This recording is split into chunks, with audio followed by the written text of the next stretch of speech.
Finance for Hippies is recorded at the Goethe Institute in Johannesburg, South Africa.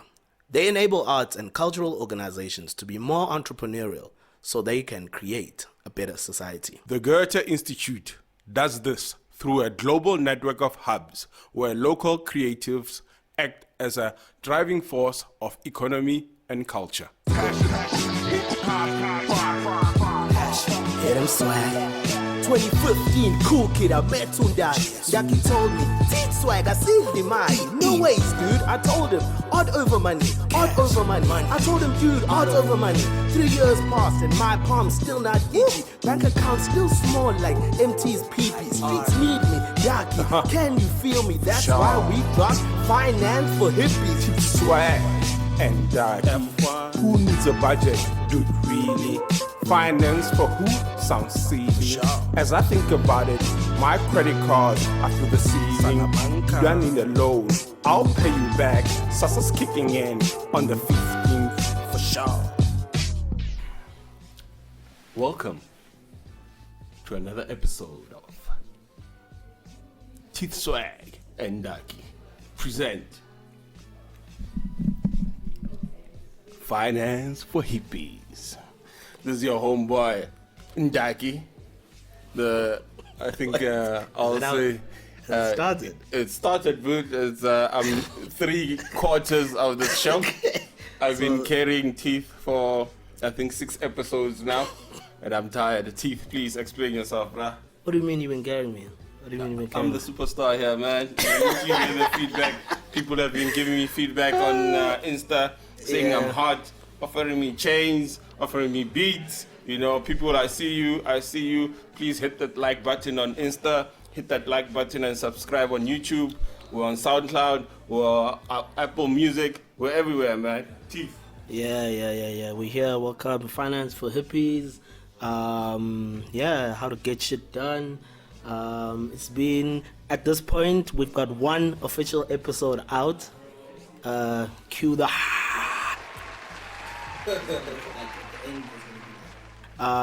so here we are, TeethSwag.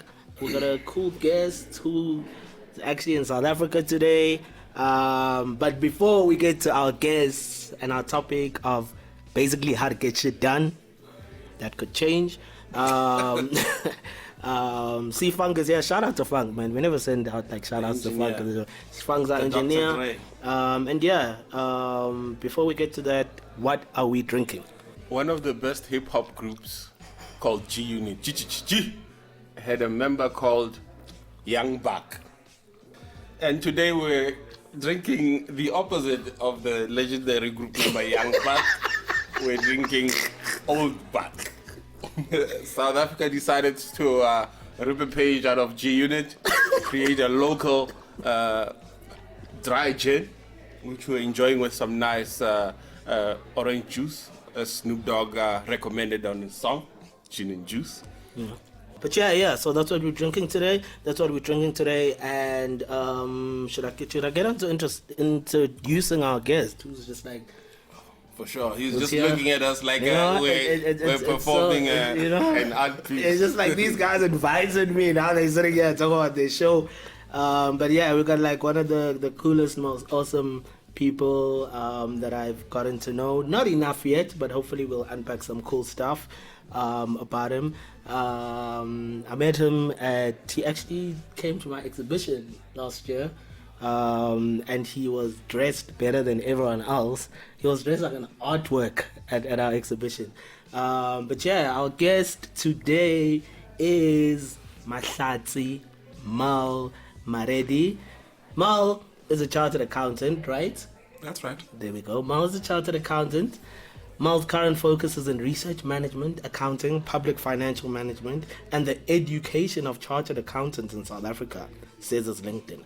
Outside of having run an auditing company, I hope this is right. It is right if it's on LinkedIn. Oh, my word. Okay, cool. Let me go. Let me keep going. Mel is also a traveling hippie and founder of Davai Travel, which he describes as a boutique traveling company providing traveling solutions. Mel is also a mountain chaser. I call him a mountain chaser, who once almost quit at the summit of a mountain because he was afraid he was going to get abducted Yeah. Am I telling the truth, Mo, or is this real? Please confirm whether that's fact, and then tell us a bit about, like, what's up? Hey, sure. That's a mouthful about me there. Where do I start? Anyway, so yes, I am a chartered accountant. Did you get abducted? No, I didn't get abducted. Luckily, Were you scared you're gonna get abducted? No. I actually was scared. So this was in Ethiopia, and went up a mountain called Erta Ale.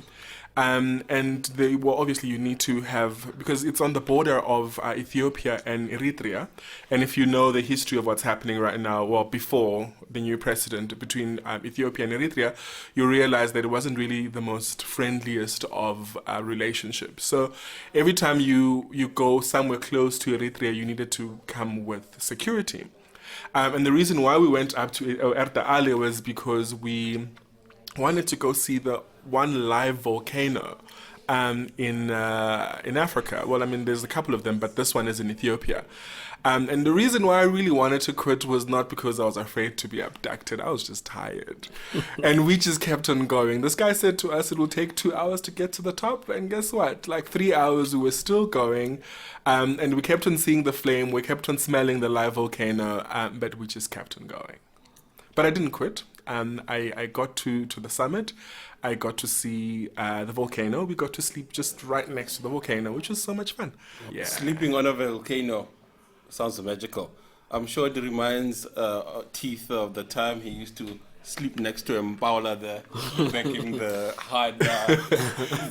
It actually does feel like you're sleeping next to Mbaula because all you keep seeing is all the sparks coming out of the fire. It was magical, but it really was quite scary, if I have to be honest. Okay, and then you're explaining that you're a chartered accountant. Yeah. So I started studying accounting in 2003. And I qualified as a CA at the end of 2009. And yeah, I've been a CA since then, since 2009. And I moved into academia. And I've been teaching financial management and management accounting. And right now I'm doing research on that. From my analysis here, I can see a lot of things being done from an academic perspective. You are an academic. That's right. I can see you are a traveler. I can sense that from your profile, you are a businessman. There are many faces to Mel. Would you say that? That is very true, and I think this is the one thing that I'm actually trying to figure out as a person. Like, which person do I present where and when? And it's really been the most difficult thing because if you were to meet me while I'm out traveling, I am completely different than I am today. I am much more fun than when I am in front of my students. But I mean, obviously, my students have to listen to me in a particular way. And, the way that I dress is very different to the way that I dressed when I went to his exhibition. And any other time, I shocked people in Rwanda at Kigali airport once, but we won't get into that today. But yeah, I mean, there are many faces to me, and sometimes it's difficult to decide which face to put on. But I'm hoping that as time goes, would just present one face and everyone will understand that I'm like 3 different people, or I have 3 different hats. I think this is important in life. I believe in the principle that you have to act appropriately to the situation. Fashion fundies and will tell you that you need to always be dressed appropriately for a specific occasion. I believe that applies to one's character as well. I employ that quite a lot at the workplace. I am known as Tabeng Sihume. Somewhere out here in the digital space, they know me as Ndarkie. My bars are hot, You can believe consistently the same values, but you need to know exactly how to act with different people. Sure. Would you agree with this? I sort of agree, but I also don't agree with that. I guess it's also the space that I find myself in right now as a person. I'm in a space where I'm like, but why should I act differently? But I guess also that comes with if you have built a legacy of sorts. You can present yourself however way you want, and people will take you seriously. So I understand that when we're younger, we need to build that legacy, and you need to appear, wearing certain things, a tie and a suit when you're standing in front of a big audience. But I just believe that the time has come that people understand that the way that I'm dressed does not necessarily mean that I don't know. I can put on my best hippie clothes and still give a lecture, and it will be a brilliant lecture. I just think that we need to break those boundaries, slowly getting there. I think I'm getting to that point where I can just present myself however I present myself, and people will listen to me. But it's going to take a while to get to that point where I'm also comfortable with that. This is the book and its cover issue. You do not judge a book, its contents by its cover. Yeah. Yes, but unfortunately, That's terrible. No. Right? We're not going to include that. We can't include that. Funk's going to make a plan. That is a terrible analogy. But yeah, Mal, I'm going to call you the many-faced god from now on. Shout out to Game of Thrones. Do you watch Game of Thrones? No, I don't like thinking I'm going when I to watch call TV. you the many-faced god. Both of you and Ndarkie, the many-faced gods. You guys need to watch Game of Thrones. But yeah, it's actually quite crazy. There's actually 3 people who I know who are never at home. It's Black Coffee. It's a good friend of mine called Nwabi Samayema. And you, Mal. I have very itchy feet. I should really ask you the question. I thought of asking the question, which countries have you been? But sounds like I should be asking the question, which countries haven't you been in Africa? So I've been to 22 African countries right now. 22 African countries. And I'm probably. I have a problem going to Cape Town, organizing a trip to Cape Town. you know when you have that WhatsApp group when you're on a trip to Cape Town with the boys. At the beginning, you got like 19 people in there. And the end is like 2 people. Or would be the only one. My aunt is not doing well. I need to go check her out. But please continue. Yeah. So, I have 22 countries, and this year was meant to be my year of going west. I even had a hashtag Go West. And I didn't do a lot of the West much. So I'm hoping that next year when I have a bit of time, I will be able to go to the West. Starting over New Year's Eve, I'm going to be in Senegal and working my way down to Mali, and hopefully, if everything goes well, I will be able to go to Timbuktu. It's been a childhood dream of mine. When I was 5, I heard about Timbuktu, and I just thought that was so fascinating. So I'm hoping to make my way to Timbuktu, but this guy wants 1,300 euros, or 2,000 euros, I can't remember. But we'll figure it out at some point. This guy's a politician, huh? You asked him a very straightforward question. You said, which places would you not like to visit? Oh, that's not what I said. Which ones have I not been? No, This guy's not. He's going with the script, and this is why. I don't have any countries that I would not want to no visit. ways, Mal. True story. I don't have any. Which places you not like? You telling me you would? You'd like? Where Ndarkie? Where are you from? I'm from Mahlatsi. Would you like to visit a place with people like this? Be honest. You have to be. My earliest memory of just not Mafikeng, but like of travel was going to Mabato. And I was like really young. I think I must have been like about 6 years old, and we took a bus trip and we found ourselves at this stadium in Mabato, and I've been fascinated by that. And I've been to Maftown, and I don't mind it at all. I like it. Yeah. Just a question. A quick one, as I usually say. And he always has just a question when the whole point is to ask you. No, I'm thinking usually I'm familiar with the process. I'm not one, but I'm familiar with the process of becoming a chartered accountant. It's a lengthy one.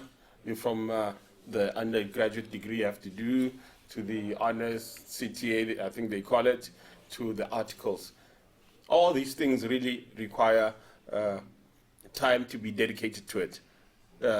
How did you, when did you start traveling, or when did you do the switch over did you manage to pull it off while you were in that academic process of discovery? So it was in my third year of articles where I had a station visit. So I used to audit one of the airlines. You can guess which one. I audited the airline, and one of the things we had to do was a station visit. And I was lucky to go on a station visit in London and Frankfurt. And I didn't spend enough time, but I really enjoyed myself, especially in Frankfurt. I had such an amazing time, and I really wanted to go back. When I came back home, it just felt like my life has changed. And when I was deciding what to do after my articles, there were many factors that I took into account, and I happened to then think that academia was the path for me, and the biggest advantage thereof was all the school holidays that you'd get. So that way then I'd be able to travel during school holidays and fulfill this dream of mine to see the world. And I still remember that the first trip that I took was in 2010, and I went with my best friend. We went to London again, because London was our stomping yard, and it really was such an amazing experience for that. But going back to your question about time, it really does take a lot of planning to get into that, and not every job affords you the opportunity to do so. So when I was thinking about what kind of job I'd like to get, I wanted one that gives me a bit more flexibility and a bit more time for me to be able to travel, and that's why I ended up in academia. So one question that I can follow up from that, right? It's it seems like one of episodes we did was turning your passion into a business, right? It sounds like that's exactly what you did. You molded your career. You shifted to a career that allowed you to do what you were passionate about. And then by opening up your traveling business, that was your passion that you effectively turned into a business. That's right, yeah. I think I've always said to people that I never want to work. I never want to feel like when I go to work, I'm going to work. I want to enjoy what I'm doing. And that's why I went to academia, because I really like teaching. I like imparting knowledge. I like, the training of young CAs to actually afford them the opportunities that being a CA has opened up for me. And I really would like to impart that. So again, that's what I like about my job.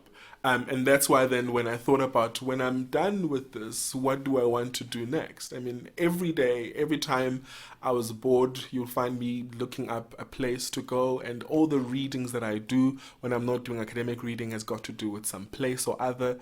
And even this morning when I woke up and I read a book on my Kindle, the book was actually a travel book. So you just go back to all of that and you think, it's not hard work for me to do that. And doing Davai is not really hard work, except for managing people sometimes. But it's not hard work, because I show people the Africa that I know, the Africa that I really enjoy, which is completely different from how people perceive Africa to be. Yeah. But just out of interest, before we get into a lot more of what we also want to kind of discuss with you, it does seem though like just the thing of traveling. Is it a family thing? You mentioned you've been traveling, since you were really young. So, is that a family thing, or where does that passion as well, come from? I wouldn't say it's a family thing, although I think my mother now has become more of a traveler than I am. But growing up, we never had the opportunity to travel very much. But every time there was a school trip, my parents would put some money together for us to be able to go. I guess they understood the value in just going and seeing the world as far as you can. But my mother now is really surprising me. I took her to Palestine last year. And we had the most amazing of time, and every time she just refers to that trip, and this year she's been on so many trips, and she just can't stop. So I don't know if she's always had that and just never had the opportunity and the money to do it, or maybe I influenced her to do it. Shout out to your mother, shout out to your moms. I wish my mother, I'm going to make sure my mother hears that, takes that advice from you, because she's also in a situation where she could, she can actually start doing those things for herself. So shout out to Mama TeethSwag, when Wagwa TeethSwag.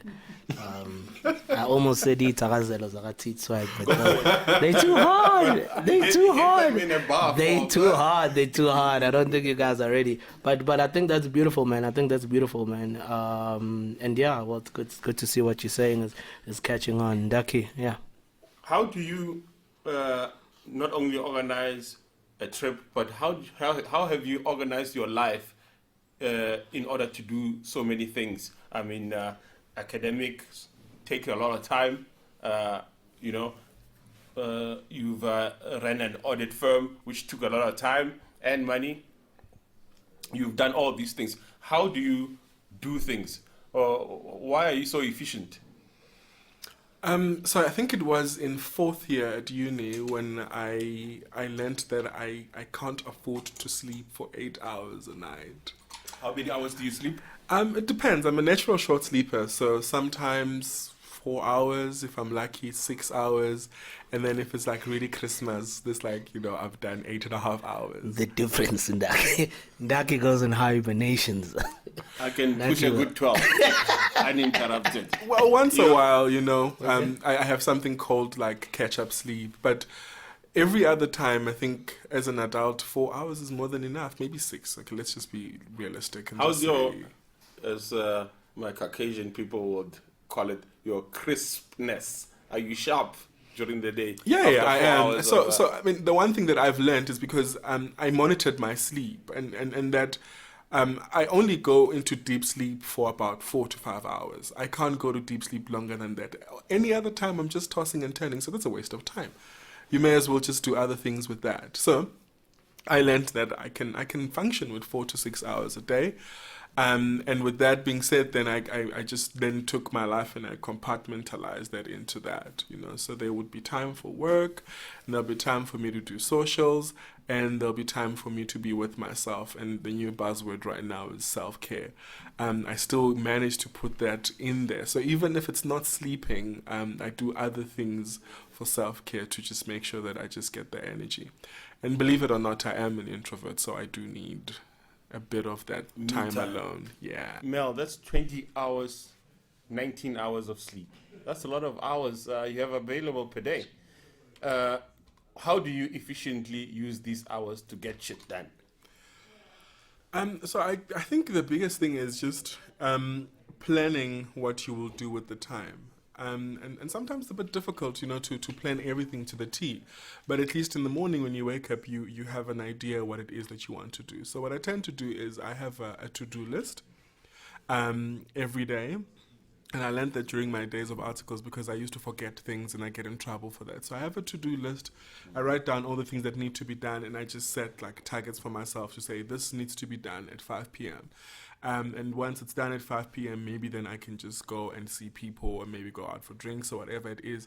So I think the most important thing is just like sitting down and deciding what is most important today and when does it need to be done by. And then once it is done, then you feel like, I've achieved something today. I must go and reward myself with, going out with my friends for about 4 hours, or actually going out with my friends and not even watching what time it is, because you are able to do that given the fact that you've done what you need to do. So I'm up in the morning at about 4:45. 4:45. Around about 4:45.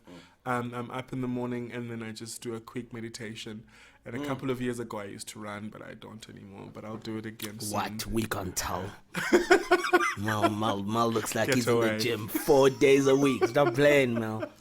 To my black brothers out there, the mind and the soul needs attention as well as the body itself. Your mind needs to be at peace.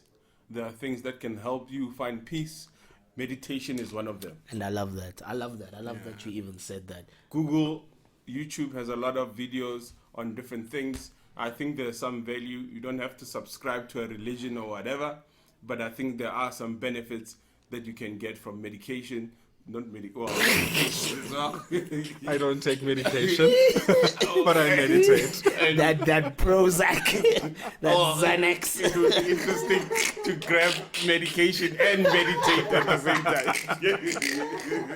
I was going on a high horse speech and I messed it up. But seriously, look into meditation. There's great benefits there. It calms the mind. It calms the soul. There's actually very good apps out there. You can just check out an app that you can use for meditation. And I mean, you don't have to be that person that meditates for like 30 minutes. I mean, even a 10-minute meditation session does a lot of difference, because then you've got time to just like clear your mind and just think about nothing for a while. And that way then you can start your day properly. Let's go into business. How do you use this time that's available to you to work on your business, to work in your business? Because there's differences in working in your business and working on your business. How do you use this time and these methods that you've developed? Which parts of it do you think it has worked on your business? Meaning that is it the administrative part of your business, the creative part of your business? If you can just go into that. So what I've learned, so just to start with the last part, the creative part of the business, I mean, because I'm not a creative, and I used to put what you call deadlines on when should I be creative by, and sometimes things just don't always flow as you expect them to flow. So I've learned that when it comes to the creative side of my business, I just give that time. I might have a deadline, but I mean, it's a very flexible deadline. There are certain things that I can do to help my creativity. For example, doing some research on destinations. That I can do, and I can read about it, and maybe in between all my reading and my watching things online, I can get the creativity going. But I've learned that the creativity, you just give it time. And then working in my business, there's the admin part of it, and I've got an assistant who helps me out with that. She's really good at that. I deal with the big issues. Back in the days, I used to do everything myself, and then I realized that I'm just gonna burn out. Yes. So I've got an assistant who's a student who runs a lot of the things. So I do the initial type of research, say, well, we want to go to Timbuktu, for example. Please go and have a look at it and come back to me and tell me what you've got. That you can outsource to someone else, and then, half of the work is already done, and you can just pick up on that. The word is delegation. That's right. I think it's important to know yourself and how you operate as a person, because that way then you are able to see that, well, I don't do this very well. I don't do admin very well. So instead of letting admin fall by the wayside, let me get someone to do that for me. Yeah. Or for example, I'm not the most creative of people. Let me get someone who has a creative mind. Let's sit around the table and chat about ideas and see what works out. But you need to be honest with yourself in terms of what is it. What are your core skills? Exactly. And then be able to outsource or delegate all the things that you cannot do. Because otherwise you're going to end up flustering yourself. True. Teeth, your opinion on this delegation of tasks to other people, how has it worked for you? Look, man, I've been trash at. Look, I've had to learn to kind of step up to it, to tell you the truth, because I've seen that with a lot of stuff that I've done in my own career, people will. I can't see what people see, but people will come in to me and put me in a position where I actually have to delegate certain things, and you kind of understand that, when you're able to do that, if you're in a certain position, it's important because you can be able to be a lot more effective. The key thing to take away from this, that you don't have to do everything yourself, from administration to managing the business to being creative. No one is really Superman, but there's also details into delegation, right?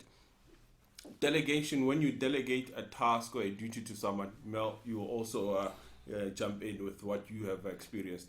But what I found is that it's very key to communicate to the person you're delegating as to what they need to get achieved. It's not passing the buck. It's not just handing over something to someone and then you hope they'll get it done. You need to be quite clear as to the deliverables at the beginning and what the person is going to be judged at the end, to make sure that the task is it's done. No, I don't know what's your experience around. No, I fully agree with you on that one, that, you know, you don't just pass things on and say to someone, you know, do this for me. So I'll give you an example with finances. I mean, many people don't have the skills of someone who's financially literate or who's a finance buffin. And sometimes you might need to call someone to do the stuff for you. I mean, I have someone who does my taxes for me. Of course. And I know that the taxes are my responsibility. And when I delegate that to them, I keep that at the back of my mind, that I know how to do it, but some people don't know how to do it. But still, you know that taxes must be submitted by this particular date, and this is what you need for you to be able to do all of that. So it's important to have the deliverables set up front. And then you'll be able to hold that person accountable as well, but still remembering that it is your responsibility as well. So again, delegate, remembering that some of it is your responsibility. So yeah, within that train of thought that you were talking, how do you find people, the right people to assist you with those kind of things? Like a tax expert. Like a tax expert. In the art industry, you know, a tax and art, or the word will be mutually exclusive. No one would say no. I'm not going to do this art project. I have to do my taxes. And maybe and maybe can okay, maybe. So how would my question is, how would an artist like Teeth over here find the right person to help them with the taxes, to help them with the managing of financial affairs that require specific expertise? So I think word of mouth really works, and maybe we're just so afraid to speak to each other. You know, so you just pick up the phone and ask one of your friends, do you do your taxes? And they say, yes, I do. So who does it for you, and how do you find this person? I find that is the easiest way to get someone. Like my assistant, I said to a friend of mine, I think I'm not coping with all of this. And he's like, no, I know someone who will be able to help you out. And she's really been amazing. So the same thing with someone to do your books, someone to do your taxes as well. You just ask someone and you say, but you know, who's doing this for you? Can you maybe refer me to that person? And then you call them. But sometimes you might not be able to get word of mouth. A simple Google search does help. You know, Google a tax expert in Johannesburg, and then names come up, and just see if there's any reviews on the work that they do. That way then you'll be able to see if you can trust them or not. And again, sometimes you might not be able to get that from online. Maybe just go and meet this person. Yeah. Look, I don't know. Maybe I want to put you in the mindset of somebody who is like an artist, in that kind of context. And if First of all, Teeth, to cut you off, I know I'm cutting you off. Yeah. Yo, man, you butchered me off. Man. That's why. Yeah, but I did it professionally though. Do you do your taxes? You know, it's taxes. And you know, November is coming up. You have to have your taxes done. Have you and your artist hippie friends done your taxes? Yo, you guys are snitching on TeethSwag. This is not right. This is not right. Look, funny enough, man. I'll repeat the question. Have you done your taxes? Look. Funnily enough, I do my taxes, man. Like. Funnily enough, and like this, I have. What got you to do that? No one is like taking me seriously about this. I actually. But what got you to do it? So what was it that pushed you to do it? So the only thing that pushed me to do it is because like I wanted to be taken, and okay, to be frank, I wanted to be taken seriously, and I knew that people who are taken seriously pay their taxes. So when I left my job, I was like, if I'm running something that's like a business, you know, then I have to pay my taxes. Or I at least have to know what's going on with my taxes. Now, I'll be frank with you. It's one of the most complicated things that I've had to do. I do have someone who helps me with it, but it's very hard for me to understand what's going on. Because firstly, I remember like last year, actually this year, I had to pay SARS like a huge amount of money simply because the person who was advising me was telling me that there's certain things that I don't need to file when I file my taxes. But like, I actually went against that person. I was like, no, but to file my taxes, I need to do these things. They're like, you don't need to do that. You don't make enough money to do these certain things. But I was still like, I wanted to prove to it, you know? So I think it goes to and then I ended up having to pay SARS like a lot of money. But if you're an artist or you're creative, the first thing when you say that, like, taxes or whatever, the first thing I think is, oh no, there's a person I have to pay. I don't have money. Oh no, this bookkeeping person or whatever, there's a person I have to pay. I don't have money. And then you end up avoiding those things. Not necessarily the case. Mel will add as a chartered accountant here. Then give us some hacks, because I don't know. That's what I think. I do have somebody who helps me, and they've been very good at helping me, but it's hard to tell other creative people to do that thing, because I know from their position, the first thing you think as a creative and like your income is inconsistent is, I don't have money to get this person. Mel, in a nutshell, can you just describe the tax system, how a person very quickly gets taxed? Okay. So before I continue with answering your question, then like, the first thing is that if you do not pay your taxes, or if you do not pay someone to help you with the taxes, you actually end up with a bigger debt than you ought to have, because you have to pay for the penalties. So you'd rather do it as soon as possible versus waiting until it's much later. Rather pay that person who's going to help you out now than wait until later on when there's the penalties, when SARS is, and the interest, you know, and the interest on that. On penalties, I think. Yeah, you do. Yeah. So it ends up being more expensive than just paying a person But to do it the having sold an art time. piece in 4 months, how am I meant to do it? That's fine. Okay, so let me just explain then how taxes work. So you will get taxed on what we call income, all right? So income comes in many forms. Let's keep it simple. If you sell an art piece, that is going to be income. And against that, you are able to deduct certain expenses. And those expenses are known as the expenses that you've incurred in your production of that art piece. So for the paint that you bought, for the canvas that you bought, for your time as well that you spent on the piece, you can deduct that against the selling price of the art piece. You have to keep records for all these specific costs. That's Mel, right. Please continue. Yeah. You So have you to have deduct that against the cost. You No, guys are always not against the cost. So Speak you've English. got the selling price. Okay, so you my sold. art piece is 10,000 rand. Okay, it's 10,000 rand. That's how much you're getting. That's your income. Okay. And anything that you spent to make that art piece, you can deduct that against that. Okay, so I spent 3,000 on All paint, right.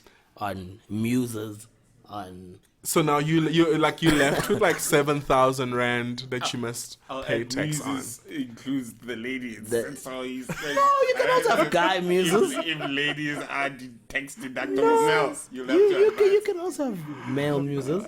So do I have to consider myself a business in order to? Well, I mean, you could be a business that's a PTY limited, that's registered, but you could also be a sole proprietor.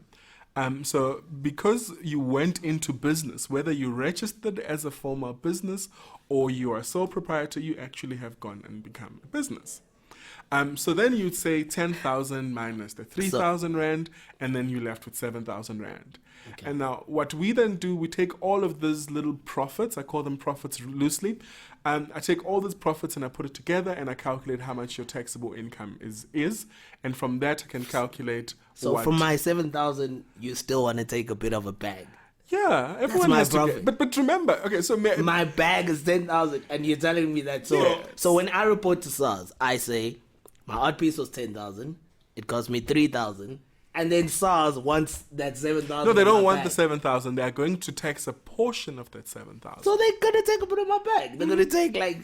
But I mean, remember that the reason why you're paying taxes is really for the welfare of everyone else around you. You know, Ndarkie. So I'm for provision of Ndarkie's line the to police, the Potholes. hospital, the potholes. I mean, this is all Free going education. into free higher education. You know, so you see it as a way that it's actually contributing towards your well-being and other people's well-being as well. So it's sort of like they're just keeping the money for you to use it for you later on. So we all need to contribute towards that Okay. pool. So for you, just to be clear, so on each art piece, I need to clarify what it cost me to put it together, and then Keep record. Keep record of that, and then I submit that to SARS. So what you will have is you will have financial statements. So this person that you're going to go and find is going to help you come up with financial statements. So, I mean, you don't have to worry yourself about that. You go to this person and say, I sold so many art pieces, one art piece cost me so much to make, and here are the records. And this person will then do everything for you, and they'll prepare financial statements, and then from then onwards calculate what your tax is going to be. So don't fluster yourself. Get an expert to do this. Who is this person? What's the... Okay, cool. I'll re-emphasize this. I think this is the third time being said now. SARS wants a concrete proof of your spending. You cannot reason with a lady at the Boksburg SARS department. You can try. You can try, but you'll never win. Believe me, my fellow artists out there, keep your receipts. When you pay for something, keep a little file, put the receipt there. Your receipts usually show dates, they usually show description, and your tax consultant could maybe help you piece that cost together. It will be very hard to get a tax deductible, which is a deduction, without proper proof. And the nice thing now is that there are so many tools available that the banks use.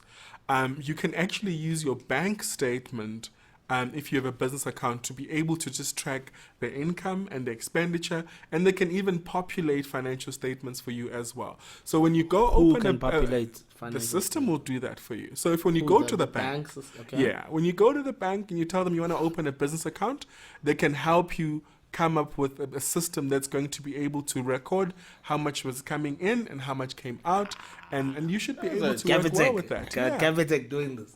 Let's not throw around a lot of names here. This is very interesting. If any Big Four bank listener who works for a Big Four Five, bank, man. Big Cavitec Five. is also out here. Cavitec is out here for the streets. I'm interested in this solution. I was not aware of it, but I think it will be very helpful to artists like Teeth over here. Yeah, and it will save you a lot of money instead of just like having that little small box that you go give to your accountant. Yeah. You know, now the accountant now has to punch everything in. But I mean, you can download that from the bank's bank system. It goes into Excel, and you can play around with it, or the bookkeeper will be able to play around with that. While on that, you don't even need to get yourself a CA to do all of those things. There are easier ways. You can get a bookkeeper, and the bookkeeper will find a CA to sign off the financial statements for you. So just Google. I mean, I'm confused. Ndarkie said a tax consultant, you said a bookkeeper, and then a bookkeeper will find a CA to do things for you. Okay, all right. Guys, tax consult. Okay, so I mean, I'm keeping everything simple. Let's keep this simple. I've got a 10,000 rand simple. piece. You don't need a tax consultant. Ndakie's advice off the record. No. I mean, Ndakie's thinking big transactions here. Okay. I'm just like talking about small money change. Okay. So you just like end up being compliant. You don't need a tax consultant. Get yourself a bookkeeper. Some bookkeepers available out there. You can pay them a retainer every month. You pay 1,000 rand or however much. I don't remember exactly how much it is. And they keep your records for you. They file everything for you. That is so much better than having to worry about all of those things yourself. Trust me, it sounds like a lot of money, but it really makes your life so much simpler. So wait, you said a bookkeeper? A bookkeeper / accountant, they'll be able to do that for you. Okay, so that's probably the person who you're saying could help you, could help a creative, an artist like Ndarkie. Ndakie's got a mixtape coming out. It's gonna be huge. We also have a mixtape for finance for hippies called Get Rich or Die a Hippie. We've just announced that.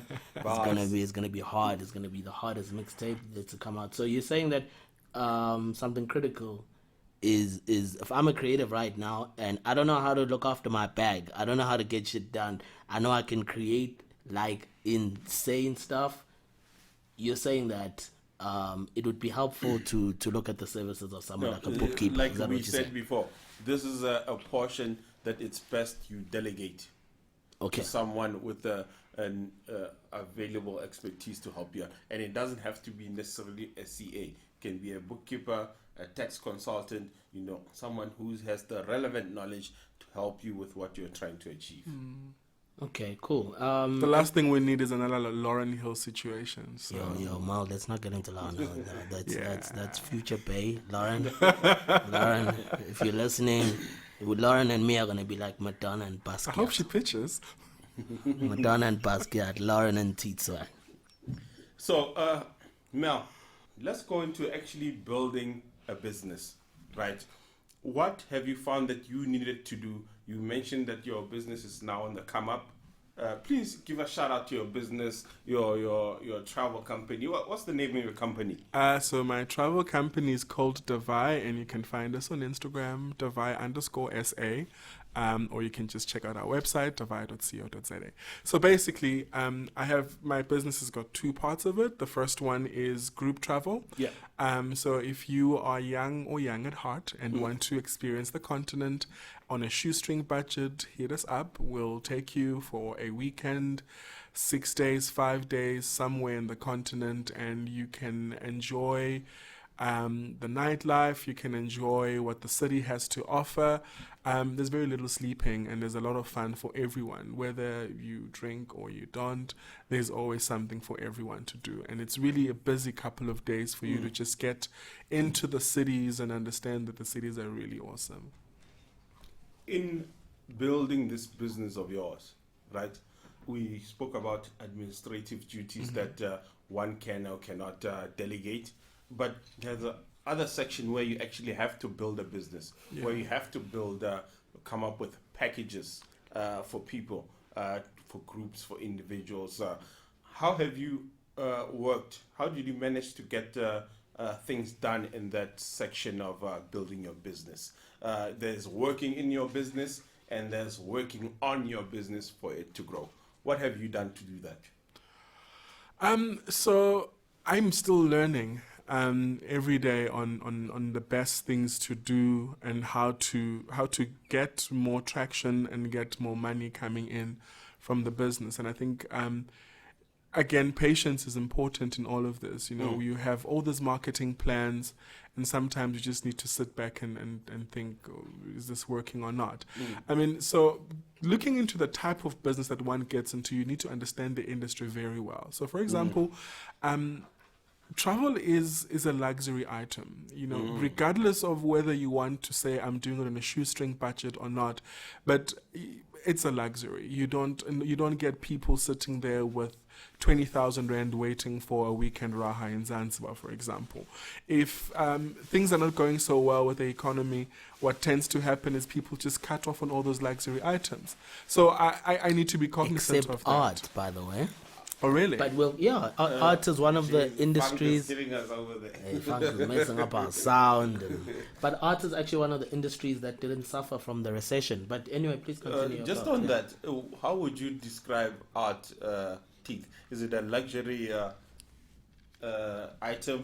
Or is it for you? I'm sure it's a art. It's No. life. Art is not a luxury item. Art is an important to me. No, not to me. Art is as important as water, as breathing, as making babies. Please continue. But from a financial perspective. Yes, from a financial perspective.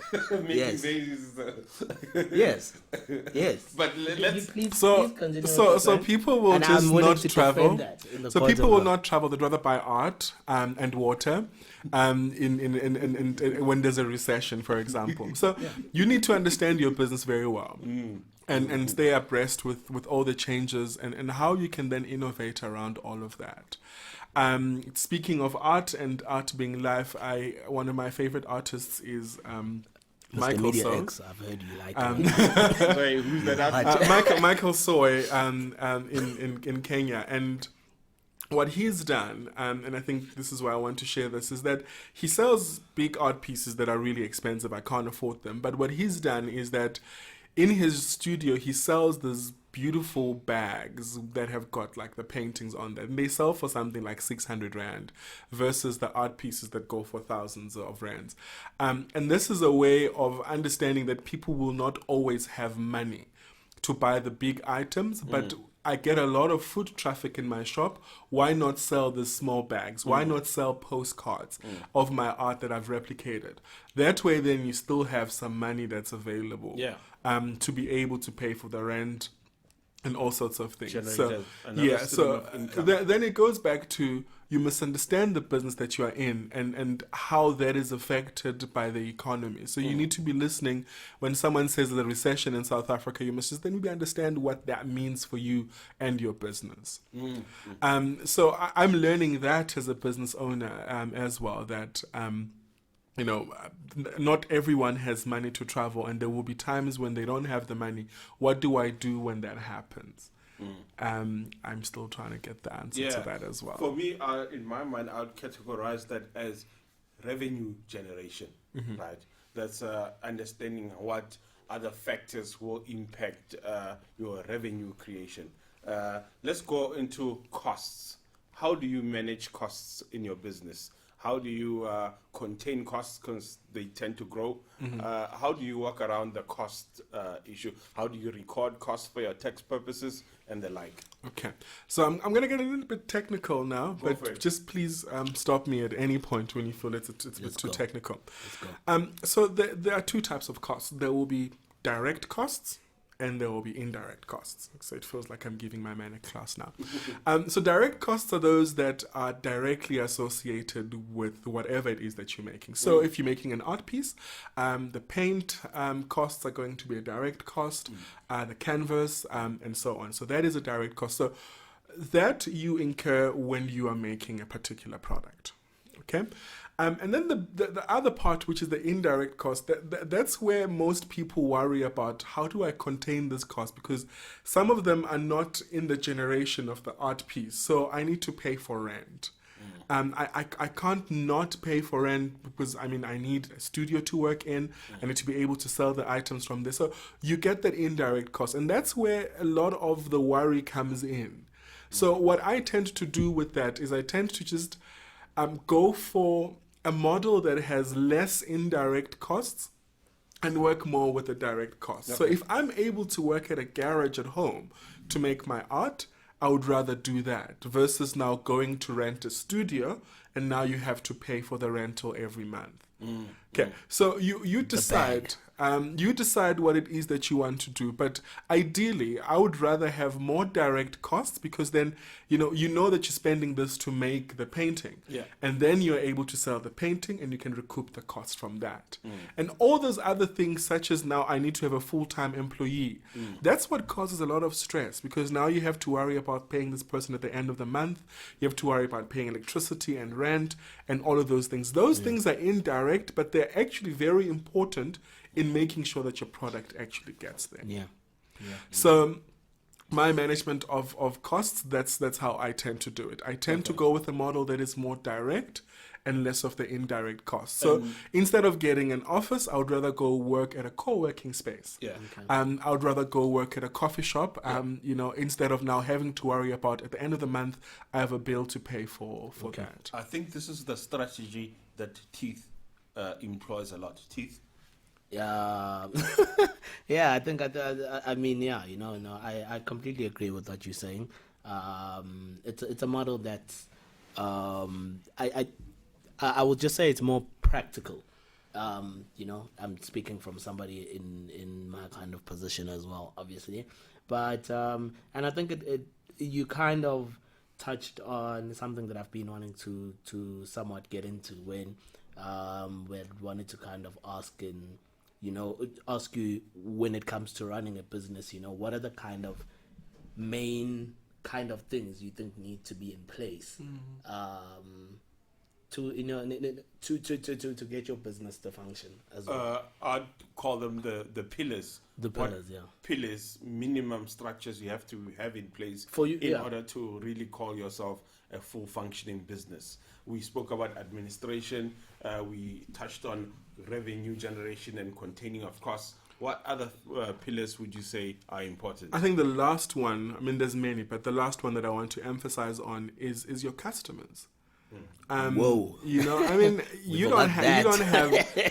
have no bag if you don't have customers. So you need to make sure that the customer experience speaks to what you want it to speak.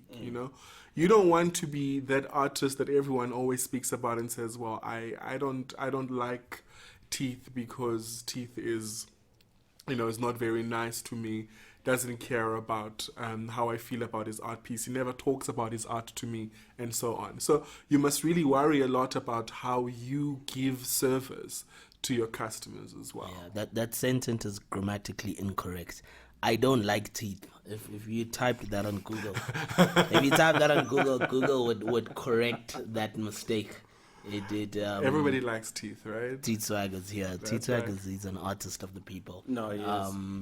In terms of customer experience, how would you describe the experience that your customer, when they travel with your company, what is, in a nutshell, the experience that the customer you would like them to experience? So over the past couple of months, I've realized that a majority of my customers had actually never left the country before. And Teeth. And so the experience comes with just knowing what to do, just feeling very safe, being able to say, I'm going to the airport now, what time should I arrive? We always assume everybody knows what time they should arrive. And now someone says, what time should I arrive? And also when I get there, what do I ask? So my experience is just to make people feel that they were listened to, feel that there is someone who's willing to guide them through the process. And again, I mean, I'd like to get repeat customers, but I'm always happy not to get repeat customers in that I've enabled them, I've empowered them to be able to do this themselves. Able to then say, I feel like going to Ghana, and they go online and they just Google how to get to Ghana and they just get their flight tickets because they've just been empowered knowing what to do. When you get to a foreign country, what do I do? How do I clear immigration and all of that? So I help the guys with that, whether I'm there with them. If I'm not able to be there with them, there is like an email that I send to everyone informing them. And the one thing that I'm going to try and do now for the trip coming up in December is we're going to have what I call a Zoom call. So we're just going to get everyone on a call a month before we leave, and you can ask all the questions you want to ask. That way then you feel a bit more comfortable because you've spoken to someone and you see that I'm not the only one who's worried about this.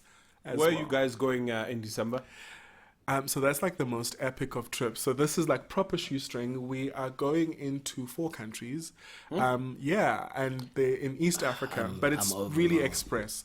We will start in Rwanda. We have a quick stop over in Rwanda, in Kigali, and then connect over then to go to Kampala. And Kampala is the party capital of Africa. Trust me on this one. Bigger than Joburg. Trust me. Trust me. There's some dudes doing it bigger than Teeth Ndarkie out there. And I promise you, Kigali is amazing. And the people of not Kigali, Kampala. The people of Kampala are really, really the most amazing of people, especially the young people. And you know that the population of Kampala is mostly, or of Uganda is mostly young people. Like the average age is probably like less very low, less than 21 or something like that. So they're out there and they're out having fun. So we'll go there, we'll go to the equator, we'll go to Jinja, the source of the Nile River, and then from then on let's go to a place called Kisumu in Kenya. It's also like around Lake Victoria. We don't like the name Lake Victoria, but it's there. Around Lake Victoria, then go to Nairobi. From Nairobi, then take a public bus going down to Arusha. Okay. Those of you guys who know your history will remember the Arusha Declaration, and then head down to Moshi. Moshi is, you can actually see Mount Kilimanjaro from Moshi. And then from Moshi, head down to Dar es Salaam and then fly back home. So it sounds like a lot of what you're doing is providing people with direction. That's what it is. I mean, I'm a travel curator. I just curate all these wonderful things and let people just enjoy the continent. If you could see Ndakie's reaction right now, Ndakkie, we had a discussion about this before the show because Ndarkie is our music curator for the show. He's a music curator. But just to give you an idea of how I fit into this picture, I'm still finding the art in me, the artist in me. And I'm leaning towards curator more and more. Hello. Yeah. So for some reason, I'm pretty hot at picking beats. So if there's any listeners out there who know producers, can drop hot beats, local producers and what have you, well, the mixtape is coming out. Yeah. Get rich or die trying. Get rich or what? What? Get rich and die trying. Get rich or die a hippie. Get rich or die hippie. I always mess that up. Yo, but it's coming. And we're going to get a feature from Mal. Get rich or die hippie. We are getting a rap feature from Mal. I have never been more nervous than I am right now. But yeah, brace yourselves. We're getting a rap feature. Mel, just to go back to business again. One question I've wanted to ask you is that sorry,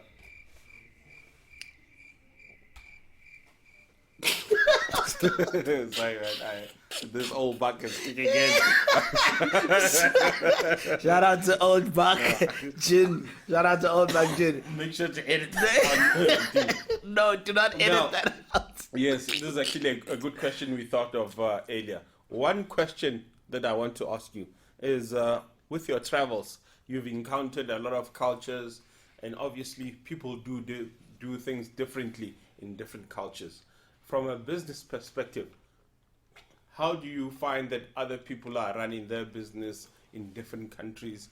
Where do they emphasize? What pillars? We spoke about our pillars, but I'm sure people have other pillars where what they consider to be valuable in running a business. What is happening out there in Africa? I just think that the one universal thing is trust. And when you do business, whether it's small or big, the biggest thing is trust. And I've learned that in the continent that you need to learn to trust the people you go into business with. Otherwise, it's going to fall flat. So you are able to then see it in the small business owners that, you go and knock on the door and say, I have this, I've got 10 South Africans coming through. I need you to provide the service for me. Accommodation. Yeah, and then then it's easier for them if they trust me, if they can tell where I come from. I mean, I'm also learning that as well. If I'm going to ask a person to come pick my people up from the airport, I need to feel that I trust this person. So I really think that among everything else, the biggest thing is really trust. We can talk about capitalism and how it affects business, because I mean business as we know it is really on the foundation of capitalism, but the biggest thing is that there is trust. And you think that's so from your travels on the continent, you've seen trust basically as a big component. I've seen transactions done on trust. This one wonderful lady, Wanga, sold me these beautiful kimonos in Nairobi, and I had never met her. And she came to K1 and brought me like 3 kimonos and said, no, go try them out at home. What's a kimono? My brother's now dancing on the audience. I'm not going to sit here and act like I know what's a kimono. I don't What's even a know how to kimono? do Brother's it. dancing on the audience now. I'm like, Should I maybe say like a dust coat almost? But it's like, no, describe it like you were to describe it to a is child. it what you were wearing at my exhibition? I think it is what I was wearing. Yo! It's like a long, flowy coat. It's normally, its origin is Japanese. Normally they make it with like silk. You know when you see the geishas? Yeah. That would be a kimono. Album But I mean, cover attire. in Africa or now, young people rock are just using African print kanga material because it's nice and flowy, and you can just throw it over anything that you're wearing. So that's a kanga. So Wanga makes his most amazing kangas. Just check her out. Wangari Kanga. Wangari Mathenge, I think. Cool. Yeah. Send us her dates. We'll put them. We'll put them And she's dressed like bottom of the section. she dresses a lot of amazing people, like Rafiki the movie in from Kenya. She dressed up a number of people from there. But anyway, I deflect. So she gave me these 3 kimonos and said to me, "No, go home and try them out. If you don't like them, you can bring them back to me. Okay. If you like them, you can send me M-Pesa." And that was trust. I had never done business like that before, where someone says, "No, take it," and then if you don't like it, bring it back to me. And I'm learning that as well. I'm learning that it's okay to trust people, but also, I mean, I'm really South African as well. So No, but shout out to Africa. No, shout out to Africa though. But I can actually admit the same thing on the few travels that I've had, which obviously went like your travels. In terms of I've traveled, but I've traveled like it's always been for work.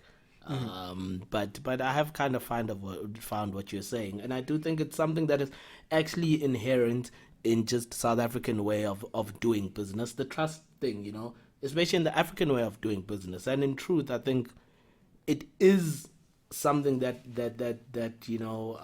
is part of how we were able to do things and make places like Timbuktu, and That's right. because of the component of trust. But this thing of poverty and this whole thing of divide and conquer that we live under has actually made that seem like something that's so unique. But it's so crazy how when you go to It is inherent in us, yeah. yeah, it's something when you go to other African countries, and that's just a thing of who we are. It's a thing that can get us going forward in business as well. The trust thing. But if the wrong person comes along, they see it as a component. They abuse that, basically. That's right. They abuse that, and next thing, Things are not working out. things aren't working out because Let me switch it up. With all your travels, I think you've encountered a lot of technological developments, especially in your business of travel. Are there any apps, innovations, ideas out there that are flowing that the listeners can be made aware of in terms of travel, in terms of business, in terms of making their lives easier? helping get shit done, basically. Sure. That's a very difficult question, and I'm saying this is a difficult question because I'm doing research on that. So my PhD is looking into innovation, but it's looking at savings groups in Africa, but innovation within the savings groups as well. That's what he said. He said PhD. Let's say it That's the together. word he Let's used. say it together in unison. PhD. That's what he said. Mel is doing a PhD. That's what he Jeez. said. What's why- your thesis on? Player hates So it's looking at savings groups in Africa and how they can be used. I mean, we all know of a Stokvel. Okay. And just looking at how they work throughout the continent and how technology has actually helped with that, and how we can move those savings groups into financial inclusion, from financial inclusion move it into economic growth as well. So that's what I'm really looking at in terms of how we're using those I like how you call them savings groups. I think Stokvels has been it's something that's been slapped on. Banks have tried, and in my personal opinion, haven't really provided solutions to Stokvels. No, they must leave this. They must leave Stokvels. Stokvels. No, Stokvels Stokvels are are that a bad. very Are that a good very bad. important savings group. South Africa, if listeners are out there are not aware, we don't have the best savings rate in the country. Well, the reason why it seems like that is because Stokvels are not recognized as a formal way group. of saving, Yeah. but that's what it is. Shout out to Gogos And so Mamas out here. we need to then take those Stokvels and marry them to the new world that we are in. And from then onwards, we can learn so much more from it. And that's what really I'm trying to do. Tell me more about this thesis on savings groups. So, well, let me just give you an example. I was speaking to a gentleman a couple of days ago, and he was telling me about the Stokvel on taxi owners. That every week this guy's putting like 4,000 Rand. Every week, 4,000 Rand. And people actually get payouts that are so big that they're able to buy a taxi for cash. And they don't have to worry about, owing the bank, because you know how the banks are sometimes. yeah. And the reason why people don't even use the banks is because of trust, going back to the Yeah, whole trust thing.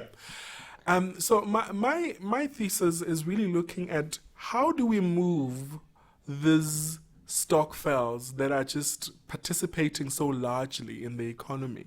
How do we move them to actually include our people more in the economy? How do we move them to get our people to participate in the economy? If you look at things such as Sanlam was founded by the Afrikaner community. They had put money together and they built Sanlam from that. Should we not be doing something along those lines with our Stokvels? Yeah. Put money together and invest in certain government, or not even government, certain businesses, buy bonds in them so that we are able to then get dividends from that in the future, versus what is currently happening right now with our Stokvels, which is mostly consumption. Yeah. You ask anyone who's got a Stokvel, they'll say, oh, that is Stokvel because, in December they'll be able to buy school fees and buy groceries. I mean, there's Macro nothing, is chowing there's all nothing the wrong with Stokvel that. money. Yeah, there's nothing Macro wrong with is that. It's making good. big. But I think we just need to be realizing how much potential we have. If you get a payout of 300,000 Rand every week from a taxi association, imagine what we can do with that. Can I please ask my last question? Because we're about to wrap the show up. And I don't know how we'll do. We keep promising this to everyone, but Mal, man, you've been so amazing, and like we'll figure out a way to just talk more and do more things. I don't care. I'll figure it out. One last question. I get where you're at. I'm somebody. I've got 100 rand to that I don't know what to do with every month. What is something that you, because this is the reality of like what people are living with. I've just like got $100. I don't have 4,000 rand to put away every month. Ndarkie, no. What this guy? No, it's the same question. What is the question? I've The never question- even my question. I know what you say. Is there a stokvel for travel? No, that's not the same question. That's not the same question. idea right there. Okay, listen. I'm sure there would be one, but I'm not running it. So This is my last question, yeah. please. Ndarkie. Okay, let me answer your Yeah, question if on the all 100 I have rand. is like $100 to put away. What would you say? Like, is that worth putting away, or should I just go and buy like a bottle of Old Buck? I would say it's important that you start small. Whether it's 50 rand, whether it's 100 rand, whether it's 1,000 rand, just put that aside and away from you to use immediately. So what? Put that aside. What, like in a bank account, or do I would say put it into a bank account, but also just then have a look at whether you have to pay any charges on that. But maybe get a savings account on that and put it on that savings account. If you have slightly more than that, you could look into my first time when I really put money aside and I did it religiously. I did it at Alan Gray, so you can just Google Alan Gray. And you can everything can be done online, and you just put the money in there on the money market, and you'll be able to get access to your money in about 3 to 4 days, actually 2 days. Because again, if you keep it in a bank account, like a savings account, you are able to just go and withdraw it and use it. So what I tend to do is I just put it away from me. That's why Alan Gray worked for me. So I put it there every month or every week. Whenever I've got extra money, I just send it on there. And then when I need the money, obviously that means a bit more planning. So when I need the money, I call it, and within 2 days, then I'll be able to have that. And there aren't a lot of fees on that, as far as I remember, if you're using the money market. Just one annual fee, and I can't remember exactly how much it is. But it's the fact that I don't remember how much it is means that it's tiny. Okay. Ndarkie? One last question. I've always loved. I start the show with saying one last question. This travel stokvel, I feel it's a light bulb that just got switched on in my mind. But I'll explain it a bit. If you look at the demographics, the age groups, young people do not go into a stokvel to buy a taxi or to go buy 25 liters of cooking oil at the end of the year. They want something a bit closer to young people. Young people want to travel. It's their time. Young people don't have kids. They don't have baggage. They want to see the world. It's their oyster.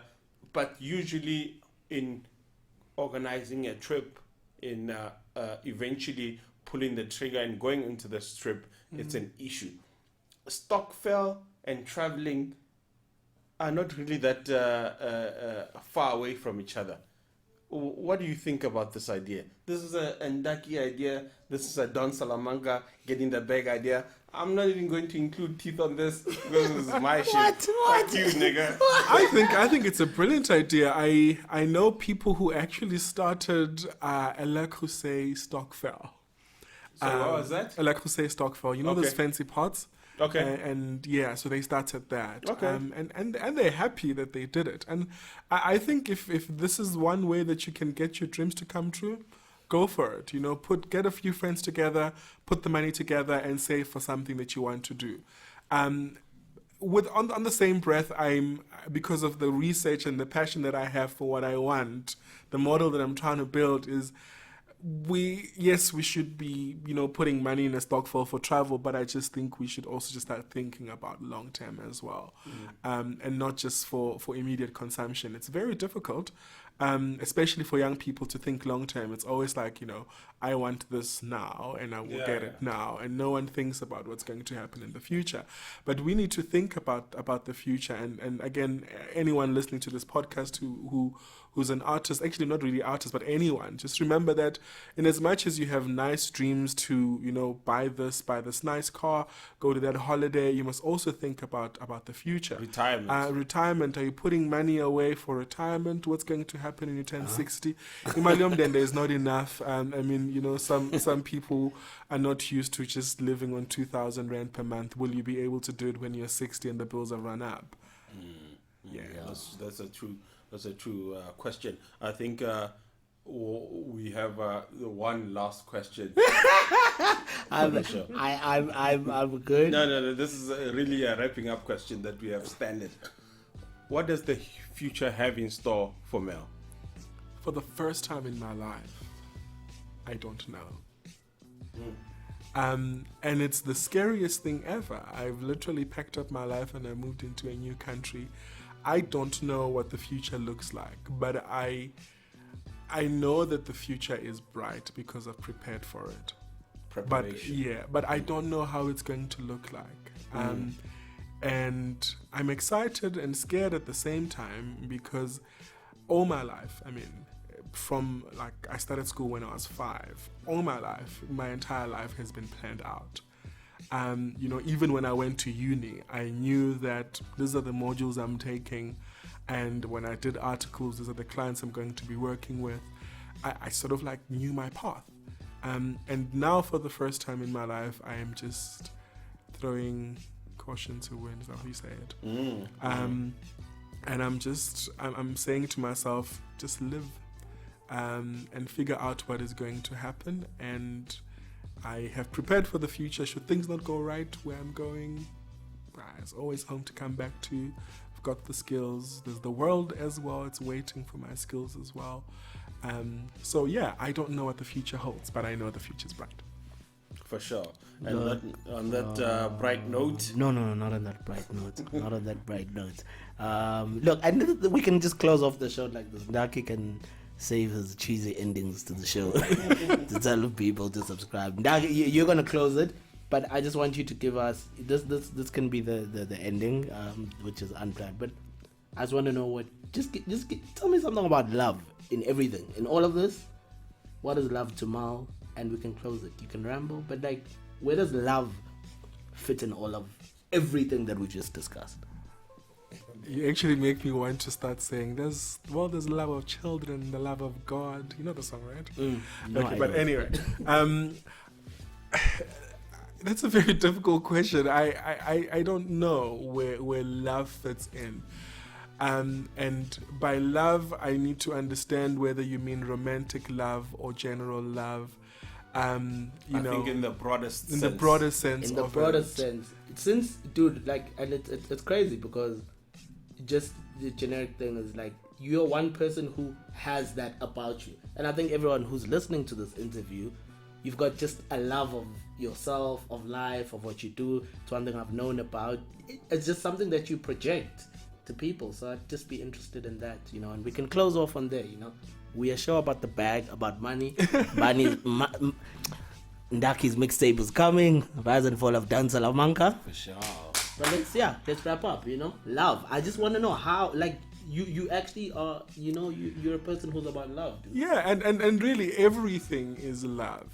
In everything that I do, I just make sure that there is love. And that's because I've also been received with love. So I do travel with love because I've been received with love everywhere I've been, You walk into a small little shop in Ethiopia and people can't speak any English. You can't speak any Amharic except for saying Yamasakanalen, and you're also not saying it right. But people just show you that love. So to answer your question, really, I think love is all around us. We should give it so that we are able to get it as well. It's almost like karma. You give and you will get as well. Yeah. Thank you. You give and you will get karma. That's what TeethSwag and Ndarkie stand for. Positive vibes in the universe. On that beautiful sentiment, we would like to hit you with a farewell that sounds like the last episode, but it's not. Because we're back next week. In 2 weeks. In 2 weeks' time.